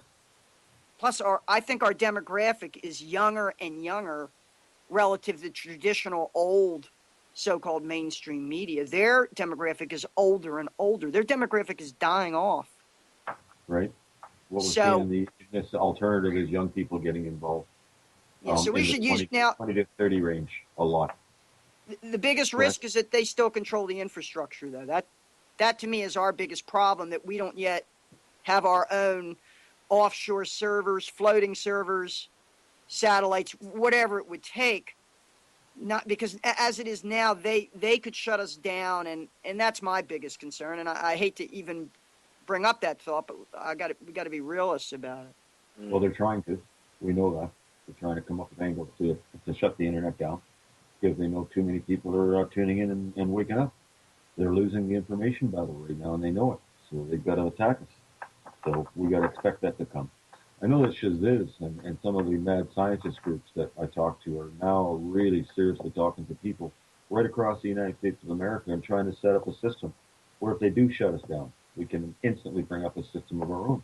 There is people working on that side, believe it or not. So that's good to hear that they are actually working on this. They're actually physically putting time and effort into setting up another system that would be available to people if the internet goes down. So we do have the technology to get around what they're going to do to us. It's just going to take an effort to do. But I was talking to Shaziz about this actually a couple of days ago. And he says, he sees it being shut down maybe in the next couple of years, completely taking the information that we see every day in the internet away from us through censorship. And we've got to come up with another way of communicating with each other, that's for sure. Get a ham radio. But yeah, what you're saying is absolutely true. They're going to try and shut down the flow of information because a lot of people are starting to pay attention to what's going on. I'm inspired to see what my son's doing in his group of people of these young guys that 6 months ago. I can say this without bullshitting that 6 months ago all they did was sit around and play these games, whereas now he's actually got his buddies sitting down and they're looking at some of these videos and they're talking about it. And I'm going, well, you know what? You play these games that are kind of projecting a horror show situation and death and destruction. I said, well, if you really kind of pay attention to what's going on in the world, we might be living that reality very shortly. But it is kind of cool to see them starting to pay a little bit of attention to it. I wish I could get Michael in here because he really was ranting at me today about the C-51. He studied it right to the T, and his dad. He says, this is unbelievable.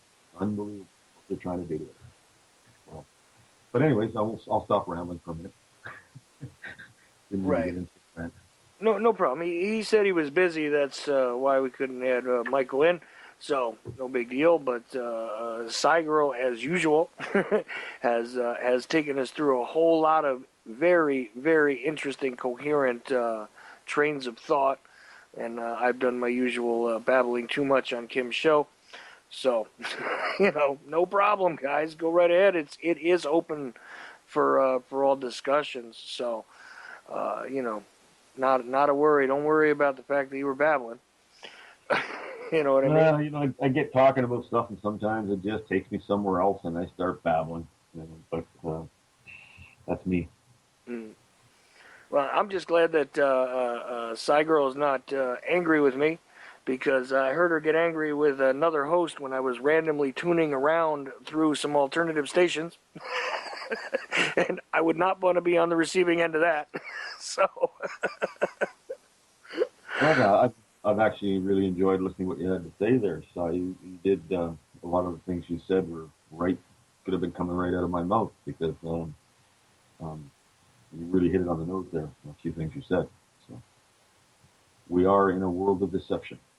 It what I was talking to my son here today too is about the amount of these online games that seem to be showing up all of a sudden on the internet.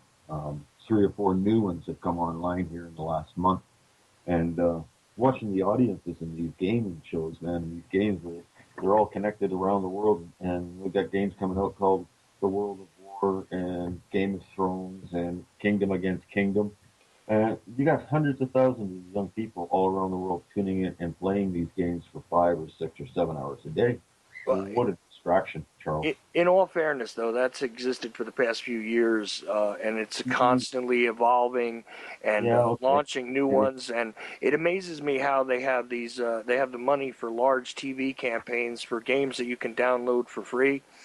You know, and Well, it just stuff seems like like a that. lot of new ones are coming out lately. So it's just an observation I made. It seems like a lot of new ones have showed up lately. So maybe Yeah, it's I part of really the think trend. you're. But Yeah, I really think you're playing catch up, because that's something that I took notice of like a couple of years ago, oh, that these okay. things were really getting wild, and some are bigger than others, but they're constantly introducing now all sorts of distractions. Everything from the Candy Crush to the Clash of Clans, World of Empires, or Field of War, and all that stuff. I mean, it's a constant barrage of this stuff.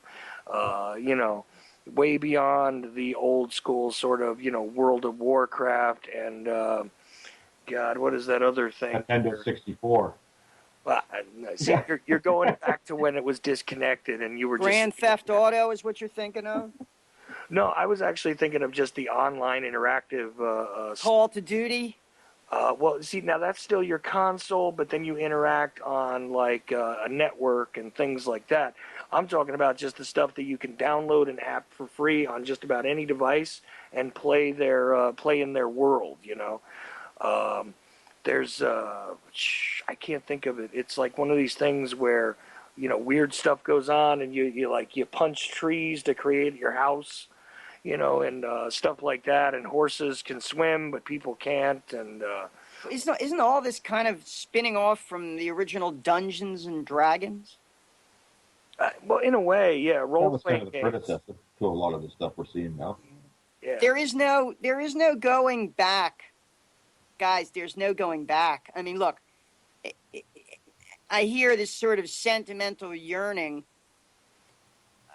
about I don't know, maybe we're going to recover some, we're going to go back to some mythic time in the past when America was pure, which of course it doesn't exist, and mm-hmm. there's no going back anyway. The technology is here. I'm increasingly aware of this when I observe young people, teenagers especially, and interact with them. There is no going back. This technology is woven into their very being. It's a part of who they are. So there's no going back from this, for better or worse. Yeah, that's what I talk about when I talk about the Exactly. surrogate society, is what we're living in, because now there's no need to interact. And that's why I always try and encourage people to actually physically and directly interact with others. And again, I say it sounds strange because I'm talking, through a radio network, and I'm sitting here by myself and all that kind of stuff.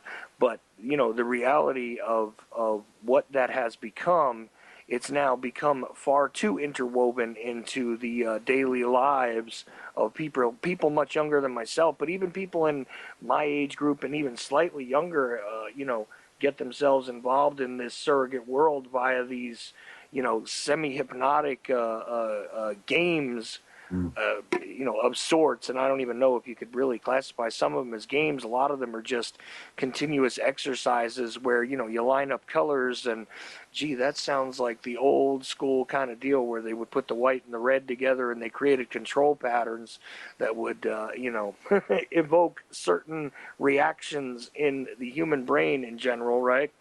Where have I seen stuff like that before? But anyway, it it's a whole other thing. And I know it seems like these games are brand new, Barry, but I'm telling you, it's very weird that you're saying this, because I thought I was discovering something new a couple of years ago when I saw this stuff start to proliferate. But no, and at the end of the day, I think it's all for the same purpose, which is to, again, keep people from interacting in an organic way with one another, to keep them stuck in the idea and to normalize the concept of living a surrogate life in one way or another. That's what I see the purpose of all that stuff as being. Of course, it's funny that Girl says it all comes from Dungeons and Dragons, because in a way it does. But but they've gone far beyond that, to where they had the online, where you were just sort of like a god ruling over people. The expansion of the simulated humanities and things like that, and simulated cities. Now it's gone way beyond that, to where you're completely immersed, in the in some sort of a living world that's really nothing more than a construct inside of a computer. And isn't it strange how it sounds like that old, Matrix archetype that we continuously point to? But, gee, it just seems that incrementally we're approaching that, to where, real life does occur in the computer. And once you step outside of it, it's a completely foreign landscape, right? I don't know. It's one of those things that I ponder a lot because of the evolution of the technology, certainly. But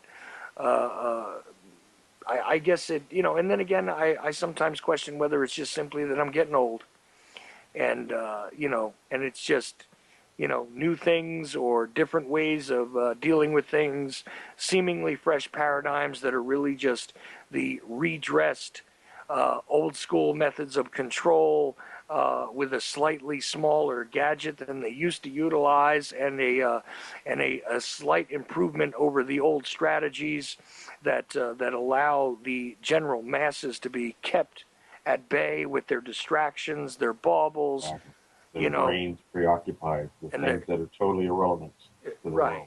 world. To make sure that that each one is a prisoner to to the irrelevant. Exactly. To me, Charles, there's the masterwork of brainwashing. Because really, what do you see in the youth today? If you talk to them, ask them if they actually interact with each other, if they go out and do things together, they don't. All they do is they go home, they have their life, they do their schoolwork, and they get on the computer and they play games. And a lot of them, it's their life. It's like they are mentally addicted to this. Nothing else is relevant in their world. And to me, man, that is such a mastery of distraction for the youth, because it keeps them from looking at things they should be looking at, things that really are relevant in the world. I mean, there's only about 1 million of this in Charles. What's happened to our environment, our health, blah, blah, blah. We could talk about it for half an hour, but they're not paying attention to this, because all they want to do is go home and play these games. So it really is a brainwashing tool that the elite has used.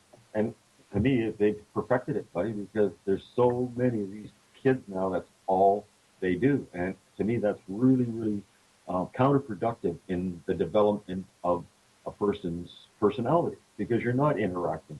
You're not out doing things with other people. It's a pretty sad state of affairs as far as I'm concerned, Charles. Just the way I see things, buddy. I see it in our youth, how much trouble is in our youth, how many mental problems are in our youth. It's like the issues are going right through the roof. And then you got to ask yourself, if this is all by coincidence, or is this all part of an agenda that's been planned and put into place to get them to where they are right now? If you undermine the youth of a society, that society will collapse. It's like Hitler said, you give me the youth of this country, I will own the country. Well, what is happening in our world right now? The youth are under attack from every aspect in our world. Everything about their beings and their future is under attack, i.e. their morality, their health, blah, blah, blah. What they're being taught in the school, what they're being indoctrinated into, it is all being funneled into one direction. and it's very, very counterproductive. Right. I do not have very high hopes for the survival of the existing public education system. Hmm. I think it's on its way out. Well, if I don't people think. wake up to it, Si, if people really wake up to it like they should be, yeah, it is on its way out, and hopefully it will be on its way out. And we'll get it back to where schools were controlled by parents instead of by the government. Where did that turn around? Yeah, see, that's the thing. I think Cygirl was making a distinction there because, as we watch, yeah, the public education system definitely imploding, collapsing upon itself, like a neutron star does eventually, right? Uh, you know, the thing is, people do believe that it will be replaced by something better, and again, you see that almost pining for and seeking the better of the earlier years.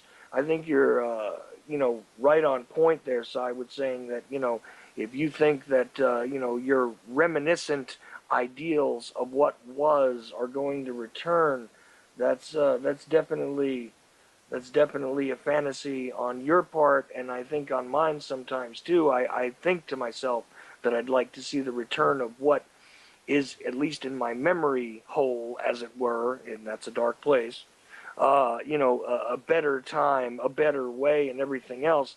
Being realistic about it, we're not going to see a return to the old school, better way, I don't think. I think you're absolutely right. We're going to see things continue to devolve, and I'm almost afraid to see what happens if the public education system is really truly dismantled. Because might be like sometimes the solution offered in the problem reaction solution dialectic. A lot of times that solution creates a whole lot more problems, and it becomes an even greater self-fulfilling prophecy than was even intended. You know, the snowball rolling downhill sometimes does get to be cartoon size, and I think that that's a really valid point, Cygirl. So, The potential for a social or cultural vacuum, that's definitely a high risk, sure. mm, Um, and it may not be something that we can control when things really start to unravel. The infrastructure that sustains these institutions will crumble and unravel in many areas. It won't be an across the board process. There'll be a kind of combined and uneven development, especially in a country as large and varied as the United States. mm, So we may see sort of a initial indicators, the canary in the coal mine, so to speak, right. of a breakdown of some of these public institutions in some places well ahead of others. And that's what we should really be observing, because expect your strictly controlled mass media to be lying to you about this, or suppressing it, or misreporting it, or misrepresenting it. Expect that to happen. So a big part of what a big responsibility we're going to have is teaching people how to use their powers of discernment to distinguish between, to try to extract some shred of truth from this ocean of falsehood that they're being bathed in by electronic media. Now I admit, I remember when the first Sim City package came out, sort of in the late 80s or early 90s. I installed it on my PC, and I have to say, I was kind of blown away with the implications of the idea of how far you could go with simulation in terms of modeling reality and testing certain paths and things like that. And I could see how they would be using something like that. There is no going back from something like that, but there is a way to kind of digest it. And I'll use as sort of an allegory the way I now watch television. Now, I don't watch most of what you would consider mainstream television. I mostly watch movies. But even movies are propaganda.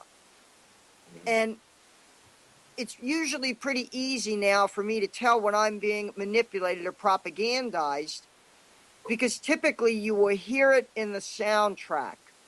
One of the most effective ways that you can watch something on television is by turning off the soundtrack and turning on the closed caption. I started doing this at first because I noticed a lot of modern movies played the music so loud that you couldn't always understand the dialogue, or the dialogue was garbled, or it was just poorly delivered. So I started using closed caption. I don't think I have any hearing problems, but one of the things I immediately noticed was how they used music in soundtracks in movies and on television to manipulate the hell out of you without you realizing it, to cue you as to who's good, who's bad, what you're supposed to, whether you're supposed to be frightened or what you're supposed to be frightened of. Yeah, I was just going to add in that there's a lot of emotional cues that are contained in the soundtracks that are, just sort of the beds to what's actually going on the screen. And that is absolutely true. On the other hand, music is also a complex series of equations. That's the way the brain generally interprets it, to my understanding. So, guess what? There's actually a multifaceted purpose to utilizing music and tones and things like this. So it creates certain mathematical equations that do get at particular parts of the brain to enhance those emotional reactions. So there's a mathematical equation plus a sort of a baser sort of emotional reaction that comes along with that manipulation. Yeah, absolutely. I read up on this kind of stuff a lot. So I find that extremely fascinating. But please go ahead. I'm really, because I sort of did the same thing too. I have a little trouble keeping track of the closed captioning because of my eyesight, but you can note immediately that the emotional context of what is being displayed on the screen is completely divergent from what you get as a result of the whole package, the whole sound coming in along with the images. So go right ahead. This is what you're saying is so true. The discordance or disjointedness between what the soundtrack is telling you to think or to feel and what's actually going on sometimes is it really sometimes shows how poorly written the script is. That too, yeah. Because so much of what they show on TV is such, and in the movies is such, what they call movies today is such crap. But a lot of it is it's crafted as propaganda, and it is extremely difficult. You're right. We're swimming. I'm thinking of that line from the Oliver Stone, Quentin Tarantino film, Natural Born Killers, that the Woody Harrelson character, Mickey, says at one point, media is like man-made weather, or media is man-made weather. The idea that here we are, you're right. They've engineered these signals, an ocean of signals, to reinforce each other often. Or sometimes the signals are, how do you put it? They're more asynchronous. The phases are interleaved for a different effect. But one way or another, they control and they monitor and they surveil this ocean of signals that we're living in. And so increasingly we need the ability to step back and abstract ourselves and detach ourselves from simply being the object of these signals. And I use the example of turning off the soundtrack and turning on the closed caption to see what they're really, to see what the real, you know what I mean? To see what the agenda is, what the underlying agenda is. I'm using that as a kind of a paradigm for how we have to hack through this jungle of signals that they're continuously bombarding us and especially young people with. The inverse is also instructive, by the way, Cygirl. I don't know if you've tried this, just to, shut out the visual and deal with just the sound, I know it can be a little overwhelming, but it creates an entirely, they're definitely meant to be synchronized when it comes to the propaganda anyway, No, absolutely no question. That is another valuable tool as well, because what you're doing is you're deconstructing it. You're peeling, you're separating the layers. It's like delaminating, I don't know, plywood or something to see what's in between. What's the real substance that they're pumping out there. And let's face it, how many people have the patience to do that? I mean, who wants to sit through an episode of Homeland or 24, if you've ever tried to watch this, and I've tried to, because I know it is how they're propagandizing and conditioning the minds of millions. There literally is no way to endure it without isolating the sound from the picture and observing it so critically that you can, and then right away you see, oh my God, this is the most transparent kind of manipulation. It's disgusting what they're doing. Some of it actually is almost kind of semi-pornographic. I noticed they use softcore porn a lot in political propaganda narratives. Mm-hmm. Like Homeland or 20. I hold up Homeland and 24 as two typical examples, if anybody's even been able to sit through an episode of one of those, because they were very popular. Right, because what is really helpful when it comes to pushing an agenda like that, and the reason why you add certain salacious elements, if you add gratuitous sex to a particular point in a story, then it creates a different kind of reaction. You pay attention to the sexual activity in a different way than you would the intense dialogue where information is being imparted. But if you combine the two, okay, then it almost makes like it's like the transference of turning violence sexy, or sex into violence, which was done so well in that Oliver Stone film, by the way. That was one of those things that was done. Natural Born Killers is one of my favorite films of all time, because the diversity of the mind control is so profound and seemingly profane at the time. People were up in arms about it, but for all the wrong reasons, Well, that gets into this problem of blaming the messenger. Mm-hmm. It's like distinguishing between normalcy bias on the one hand and confirmation bias on the other. Right. We want to deconstruct the propaganda and the brainwashing, but at the same time, we need to be mindful of falling into the trap of simply blaming the messenger for the message, because sometimes the messenger is simply like the mailman, simply delivering it, and especially in our community, I'm constantly hearing denunciations of the Frankfurt School and Theodor Adorno and cultural Marxism and all the favorite all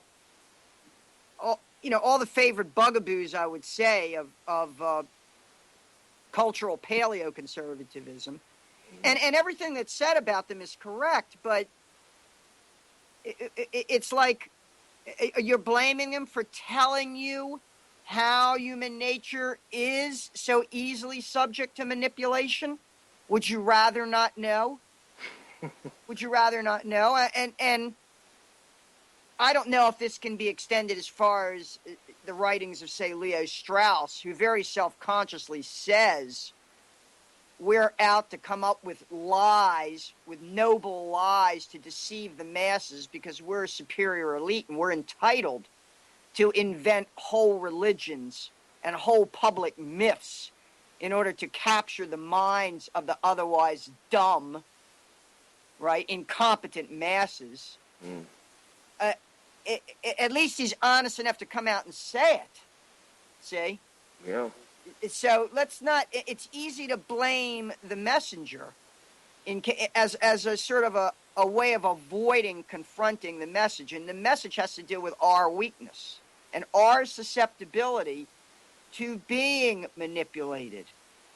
And I've talked before about the seduction of appetite and the idea of bread and circuses, that, you know, if they can convince enough of a population to be content sitting in front of an NFL Super Bowl with their six-pack and their Hot Pockets, all the world's at rest. You know, but we know that that's falling apart. That level of consumption, that standard of living is not going to be indefinitely sustainable certainly among the urban populations. We're already starting to see it crumble. So how can you keep the circuses going when you're running into problems distributing the bread? That's what we're going to see happen. That's the truth. And you know what? We're just about out of time. So Kim's bumper music is going to kick in, and it looks like I'm going to be closing out the show. I want to thank you guys for tuning in. I want to thank you, Cy Girl and Barry Prince, both for calling in. We had a little bit of fun. We got seriously deep and philosophical, and some people yell at me for that kind of thing every once in a while, but hey, it is what it is, and it was an open forum, and if you didn't like it, you should have called in and done something different. And that's the way that goes. So, guys, I hope you have a really good night, and thanks again. I don't know if you want to blurt out anything before that guitar crunches, but go right ahead. This is our media. Support UCY TV. Support our media to destroy the mainstream media. Couldn't have said it better myself. Barry? Hey, man, hey, I couldn't, yeah, great thought. And thanks for having me on, Charles. It was always a pleasure talking, and nice talking to you, Si. Great time. Yeah, it was fun. Absolutely. UCY.TV, Jaded, everybody have a good night, because I know that rip is going to kick me in the face. Let's get to it, because I know it's coming. And let's see. Oh, you want to do that again? Until we meet again? Okay, yeah, it's going to kick in. I don't sing. I'm only allowed to sing in the shower. But does the shower complain, Barry? Well, That's the question. My kids used to, so that's why they told me I was allowed to sing in the shower. Well, look, as long as they're not on cut off. Good night, guys.